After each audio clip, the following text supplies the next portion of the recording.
እኔ እንደው የድንግል ማርያም ሕፃን ከመሆን በላይ የምፈልገው ነገር የለም።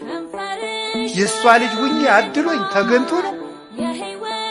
እነዚያ መለኮትን ዳሰው አቅፈው አጥብተው ያሳደጉ እነዚያ እጆች የሚያበሩ እጆቿ አዋን አግኝቼ እጄን ይዘው ጎትተውኝ ነው።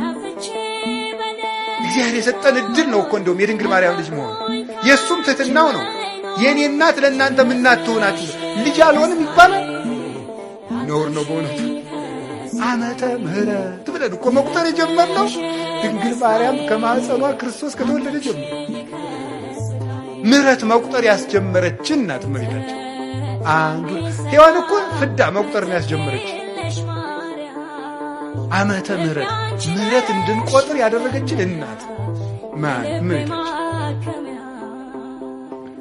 ዓይኗ ንጹሕ፣ ጴጥሮስ ተሳሳተ ተብሎ ተጽፏል። ሐዋርያት ተበተኑ ተብሎ ተጽፏል። አብርሃም በደለ ተብሎ ተጽፏል። ማርያም ይህን አረገች ተብሎ አልተጻፈም። አንደበቷ ክርክም ያለ ነውር የሌለባት እውነት ጠባብ ወትሕት ዘልዕቀት በቤተ መቅደስ ውስጥ ተቀምጣ መልአክ እያነጋገራት ትዕቢት የሌለባት ትሕት